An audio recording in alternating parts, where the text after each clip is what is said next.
It's hard to believe, everybody. It is the end of summer. My babies have headed off to Lynn University. My kids, oh my gosh, I can't believe it. Tristan is a junior. Amaya and Grayson are doing great in school as well. But, I miss Makai and I miss Alex so, so much. But they are living their dream, thriving at Lynn University. And, what a way to end the summer. I will have to tell you, this summer has definitely been an eye opener for me. So I just want to say thank you all for listening to the best of. I hope you're excited to tune in to the new season, which will start September the 2nd. We are going weekly. Every Tuesday, we will be dropping a new episode. I'm going to be having some new co-hosts. I'm excited about that. Some surprises that will be coming along with some of my new co-hosts. And I'm so excited just kick off another season. I mean, I keep saying, oh, maybe the last season, but for some reason, season six really energized me. And no other way to end this than with my amazing friend Jennifer Perry. Let me tell you something. She is the co-founder of FosterMore and the founder of the Children's Network. She has been she's just been by my side. And I love that. When you meet somebody who maybe you haven't known for a long time, but it seems like you've known forever. That's the way my friendship is with Jennifer. And I could actually call Jennifer at any time and I just need somebody to talk to. Jennifer's always been there. But the fact is that we get to have Laura Love on here as well. She wrote the book, The Many Lives of Mama Love. That was a 2024 Oprah book club. And that book, oh my gosh, that it was amazing. But I fell in love with Laura Love.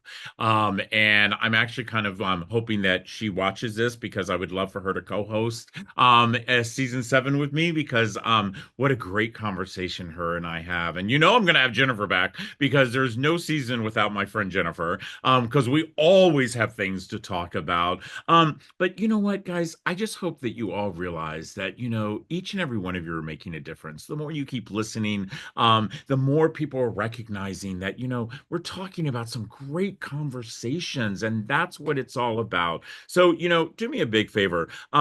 I really want you to really listen to this episode. And again, Jennifer, I want to thank you so much. Thank you so much for giving Comfort Cases the proud award that I still keep on my desk. And so as the organization of the year. And again, I hope you all had a great summer. I am ready to kick off the fall season. I love fall. It's my favorite time of year. And I just hope that each and every one of you enjoy season seven as much as I've been enjoying taping a lot of it already. Take care, everybody. I feel like it's been quite a while since I've actually been in front of this camera and did a podcast, but I am so excited about today's podcast. But what I'm really excited about is you all know what month it is. It's the month of May. That's exactly right. It is National Foster Care Awareness Month. And I say this quite often. The fact is that if you want to give me 1 month on the calendar, we will take it. Even though in the lives of Comfort Cases and so many of my friends,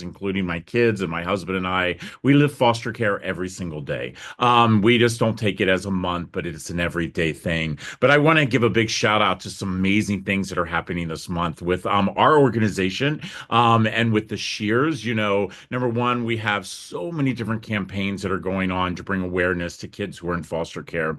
I want everyone to realize that when children enter foster care, they enter because of a choice that someone else made.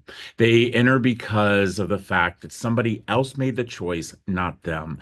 And if you can walk away from anything this month, whether if you decide to donate to an organization or maybe you decide that, what, now it's time for me to be a mentor, or maybe I'm going to actually donate to that scholarship fund. But what I would like to see everyone do this month is to really stop and think about their vocabulary. As I spend the years going around the country, I continuously hear people changing their vocabulary. By the way, I no longer say, did you see that homeless man standing in the corner? Or did you see that homeless woman who's sitting there panhandling for money? What I say is, do you see that woman who is experiencing homelessness? Do you understand that? It's an experience. And it's something that I want each and every one of us. And this May, I've decided, and I take this from my friend Jennifer Perry, who, by the way, is getting ready to come on. I always tell people about this, that she had taught me about what they call the water cooler talk.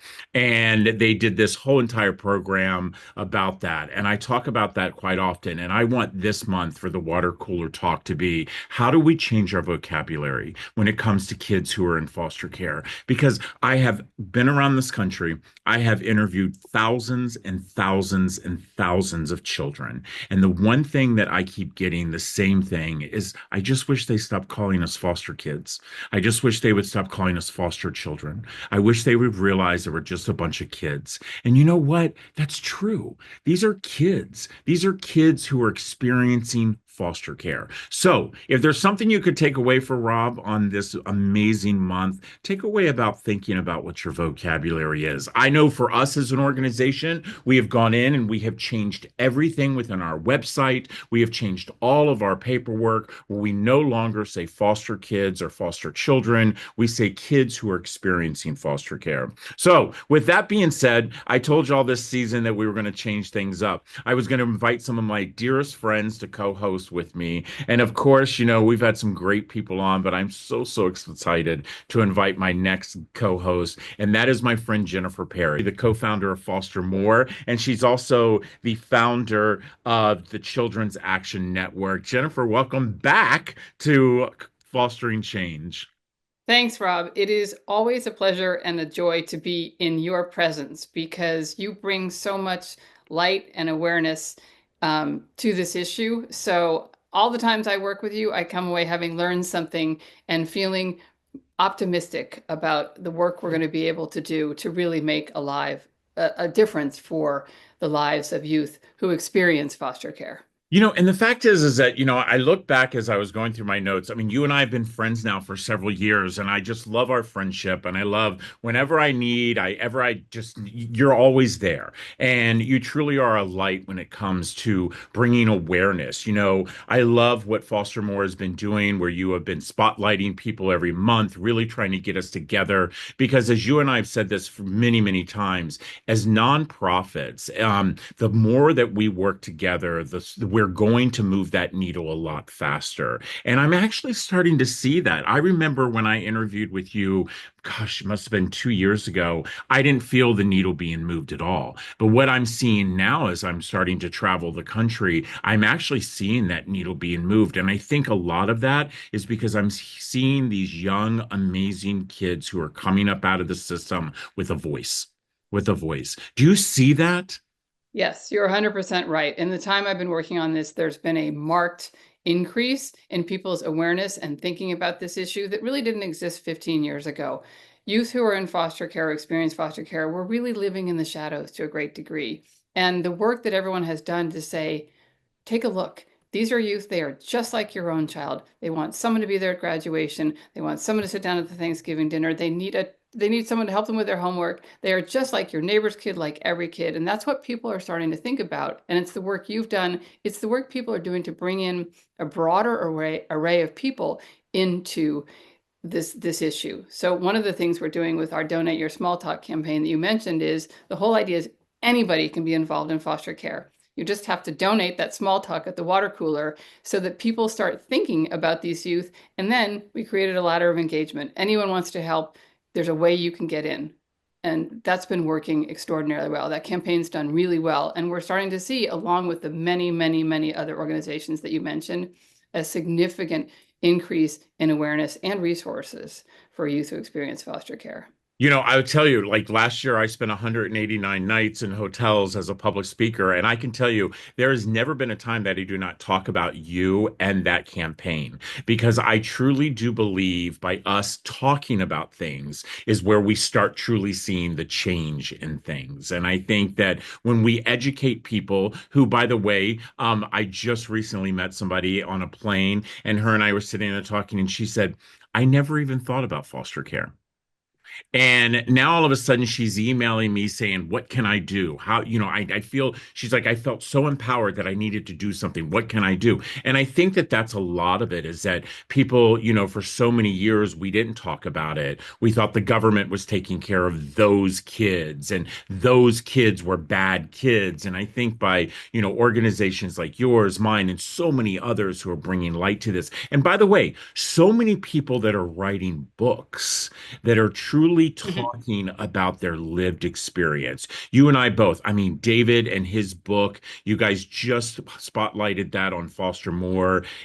His book is absolutely unbelievably amazing. Andrew Bridges, I mean, you cannot, another amazing author who has written not one but two, books and that have really shined light onto our foster care system. And which, by the way, not all of the stories are sad and bad. I mean, I look at my memoir that it might have started out sad, and then I look at the fact that I ended being the best thing that I could be, which was a dad. And so, and that brings us to our first guest. So I'm so excited.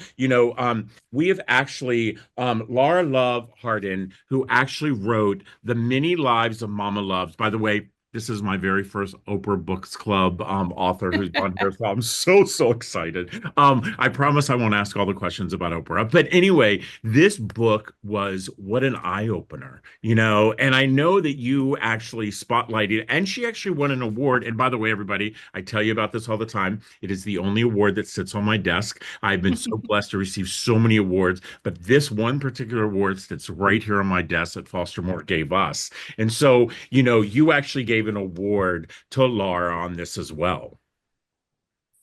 That's because she brings an extraordinary perspective and one of the most compelling narratives I've read from someone who experienced the system and the convoluted, difficult, and the extraordinary pain of having your children taken from you. And I'm not going to say any more because this is really her platform, but I will Well, tell you that it's right up there in the pantheon of books about this issue that you've mentioned. David's book and Andrew Bridges' book, his second book, and of course Mark Daly. yes, my friend Apparently, Mark, of course. and all of these, because in the end, people are going to act because they understand a narrative and they see a narrative and they see a place they can have in that narrative. And that's why these stories that people are telling are so important. And when they're told as beautifully and compellingly as Lara's, I you, it's amazing. I could not put it down. Well, neither could I, by the way. And I was very lucky that I was on a long plane ride. And so I couldn't put it down. And also, just to let you know, and we're gonna have her on, I actually did it in audio as well. And that was amazing. So without further ado, please welcome Lara Love Harding. Lara, welcome to Fostering Change. Thank you so much. I was really riveted with your conversation. I was like wanting to jump in and say things. So thank you for having me, and I'm happy to dish about Oprah anytime. Oh, that's so great. And that's like when I was on Ellen, that's what everybody kept asking me is like, can I get the dish on Ellen? So, but I have to jump right into this. What an amazing book. I mean, for kids like you and I, who I grew up in the system, I it was everything there was about the system. And then as I read your book and I kept thinking there was so many things about you and I. I write about it vividly in my book about my drug addiction and about, becoming clean and how, even to this day, at 58 years old, even though it's been many years since I was addicted to drugs, I still have that addiction mindset. Do you still feel that as well? I mean, I think I will always have a little bit of addiction mindset, but not for drugs anymore. Right. Yeah. Luckily it's not that, but um, I will do I have a little impulse control? Probably. Do I what but do I use it for good now? Do I use my powers for good? I absolutely do. Do I use my trauma responses as superpowers? I absolutely do.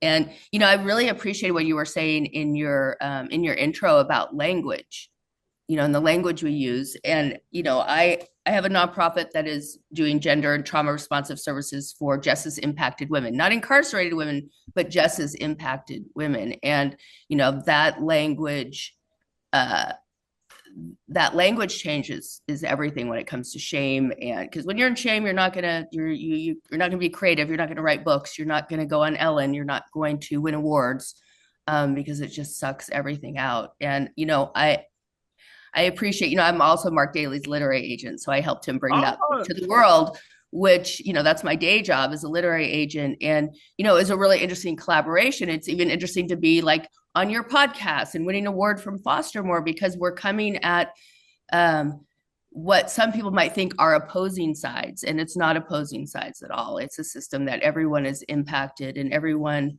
um, is the result of choices made right, or not made, right. right? You know, Um, I say that all the time, by the way. The fact is I'm the youngest of 10 kids, and I always remind my brothers and sisters who are still alive that they are a product of their choices. And for me, I chose not to blame the system. I wanted to get in there and change the system. But I want to jump in on something, and it's about the incarceration. Because as a young boy who experienced watching my mother in and out of jail, and just 2 weeks ago, we just rolled out a project where, thanks to Melissa Etheridge, she did a documentary on a prison that's in Topeka, Kansas, and it's a group of women who have been incarcerated, and they make blankets and stuffed animals. And so, I immediately got a hold of them, and now they're making blankets and stuffed animals for our comfort cases. And the reason I bring that up is because you made the comment about the fact of the stigma. And I think that something that we all need to know, and Jennifer, I want you to chime in on this. We all have fallen once in our lives. Each and every one of us. Some of us has fallen harder. Some of us it's harder to get up. But each and every one of us has fallen, and I believe in second chances. Jennifer, do you feel that so many times kids in foster care, they feel they have fallen and they don't deserve that second chance? 100%. And the parents too. I was a foster parent myself, and I made the decision early on and I knew that our girls who we ended up adopting, their mom just couldn't meet the challenges. She didn't have the resources to meet the challenges that she met along the way. She just didn't. I'm sure she wanted to. I know she loved her kids, but I was never going to judge her for the things that she did, because wherever she came from before, probably an under-resourced family, a family that had a lot of addiction challenges. She just didn't have the wherewithal and the support to get through that. So we never ever uh, talked about the girl's mom disparagingly. We saw her once or twice along the way. And I think it's important. And the same thing is in terms of looking at the youth. Early on in the work at FosterMore, we did focus groups because we sensed that attitudes towards youth in foster care were largely born out of ignorance, and that they were getting stereotyped. And essentially the overlay was, these kids aren't ever going to succeed. Why should we do something? Because these kids, they're just not going to succeed. We don't know them, we don't see them.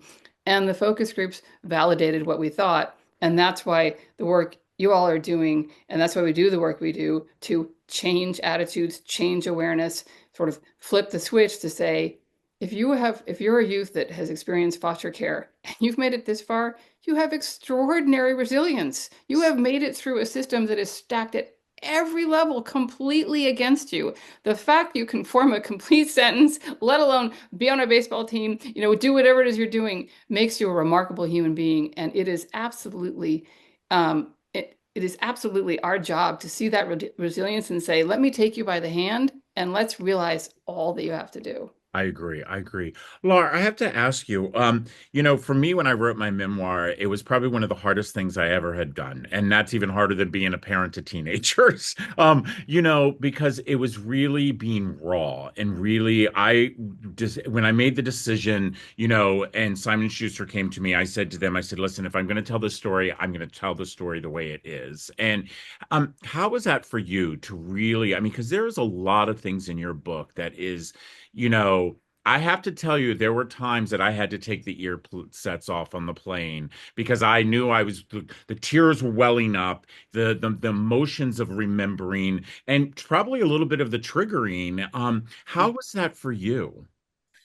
I mean, I spent before I did this book, Simon Schuster's also my publisher, so we share that. But before I did this book, I, was keeping my past a secret for, 11 years, I think, over that. This all took place 16 years ago. 16 years ago today, I had just spent my first Easter incarcerated away from my children, and I was about to spend a Mother's Day that I never dreamed I would have with my children visiting me in jail, right, on Mother's Day in May. So to do the book, the only reason to do the book and is because I thought it could help other people, and I was only going to do the book if I could be honest for real, because I can hustle honesty. Yeah. I could, Well, let me tell you something. We've been raised to do that. So yeah, let's I could you and I make you both think know I'm being that. the most honest person you've ever met, and especially because I could rearrange letters really well on the page, those 26 letters, so I could do it. But I was like, I'm only gonna do this. I can be really honest. And so, as you know, but people may not know, with a nonfiction book, like it's sold from a book proposal, then I had a year to write it, and then it's another year before it comes out.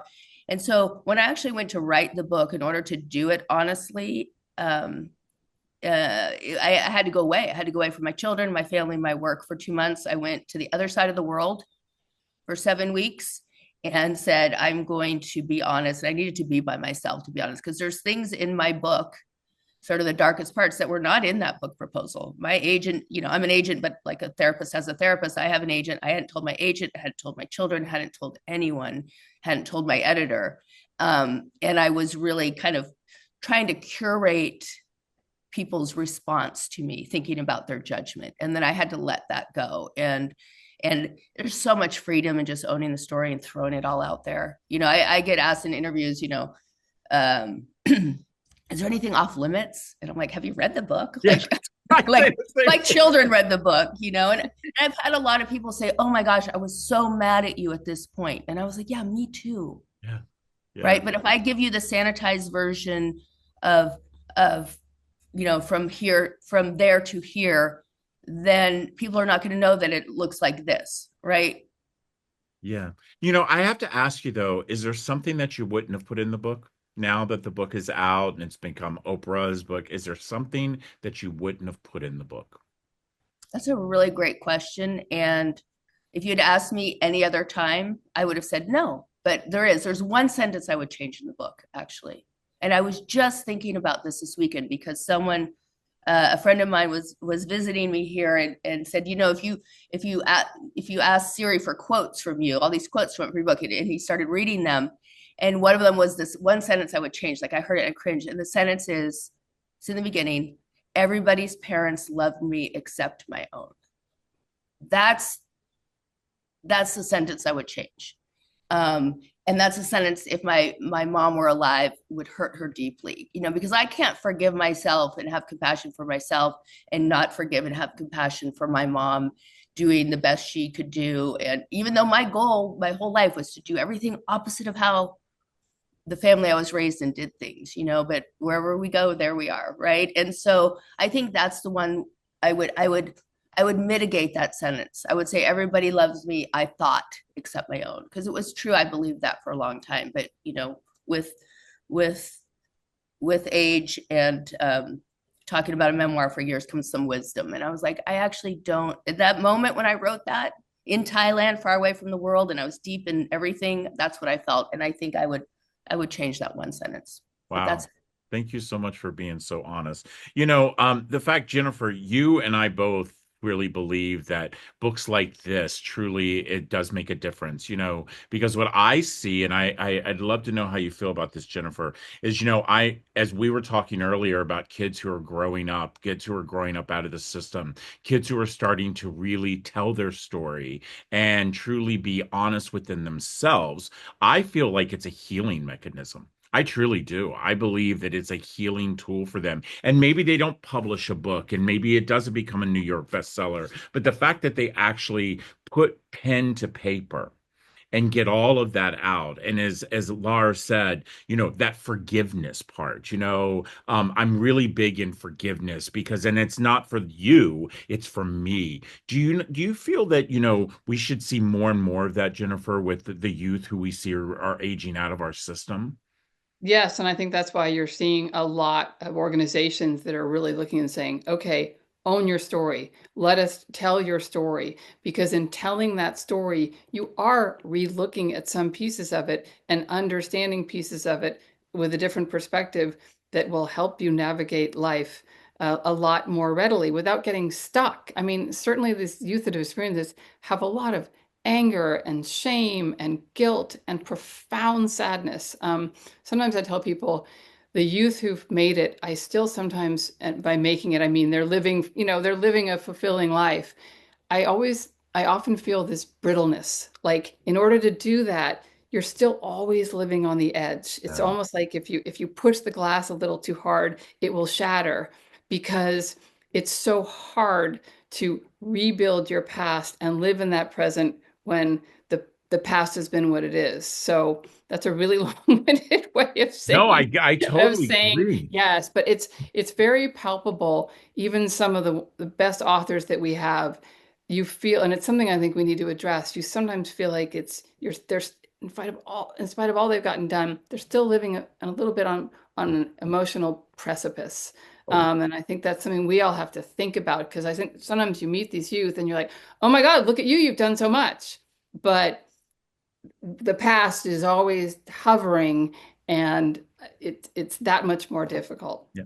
And I think it's also very, very important as the older generation, per se myself, Laura, not saying that you're as old as I am because you were We are raised. the same. We are the I same think age. I think it's very, very important that we also are genuine about what we still are going through. And I'm gonna, I'll be, I want to say probably 3 years ago, HuffPost came and wanted to do a follow-up story on me, and they weren't expecting to come and sit in my living room. And what I talked about was I talked about my depression that I still have to fight, and that I fight that depression because of what I went through as a child and the trauma. And even though I love Dr. Rich, my therapist, who I see every week, and my little pink pill, I will not miss taking it. But I think it's important that the younger generation of kids who are in foster care understand that yes, you have this trauma, but you can actually cope and be able to be, successful and still having to deal with some of the things that we still deal with, which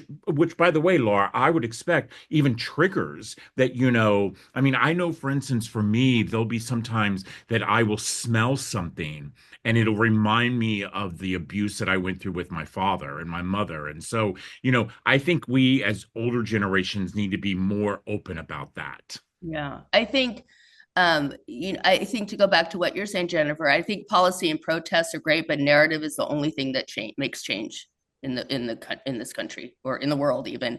But I would say it's really hard. It's really brave to own your story, but it's even braver to try and live without waiting for the other shoe to drop. Yeah. Right, like that, and I think to be reminded, like, I don't know, I imagine that you're very good in a crisis. I am great in a crisis, right? Imagine like when you have a certain kind of childhood and experiences, like we're great in a crisis. Foster kids, kids experience foster, great in a crisis, but it's when things are going good, when they're living that thriving in that fulfilling life is when people need the most support. But Exactly. that's what the healing is for when like times are good, because like that's still like a cultural, like even with Oprah, up until the time, like I knew 6 weeks before that the book was coming out, but I'm waiting for 6 weeks for her to change her mind. Like that's crazy. This is Yeah. my job. I've had other authors I represent, but that's childhood stuff, right? That's oh, she's going to change her mind, oh, they're going to realize I'm really bad, they're like all of those stories. It's not one and done. It's a constant lifelong thing. And I think normalizing that for people, I think anyone who's living a thriving, fulfilling life should be celebrated, because I know a lot of people who never experience foster care who are not doing that, Right. Right. You're So exactly right. You're exactly yeah. right.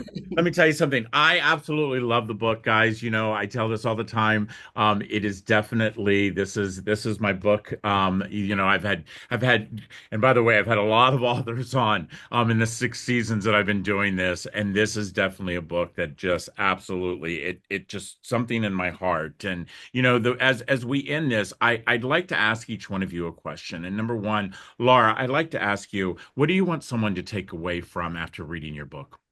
Mm. I think the idea that shame will just multiply in isolation, that everybody needs community to heal, no matter no matter who you are and where you are and whatever narrative you're in. Um, and you know, if I could go back and change one thing about, again, the choices I made that hurt people I cared about, it would be my inability to ask for help, you know.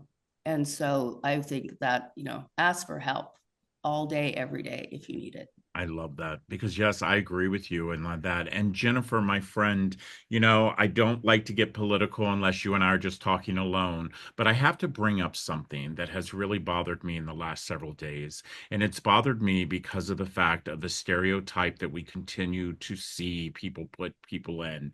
And just recently we had somebody, and I won't not name their name, made comments about kids who are autistic and how they cannot amount to anything and how they will not have relationships and how they will not have jobs and how they will not be able to truly give to society, which, by the way, as a father who has a son who has fetal alcohol syndrome, I know is bullshit. But what I'm asking this question for you, Jennifer, when you hear things like that, I immediately think about what they think about children who are in foster care and who are experiencing foster care, because so much I hear that they also cannot give to society. Do you, I'd like to hear your viewpoint on that.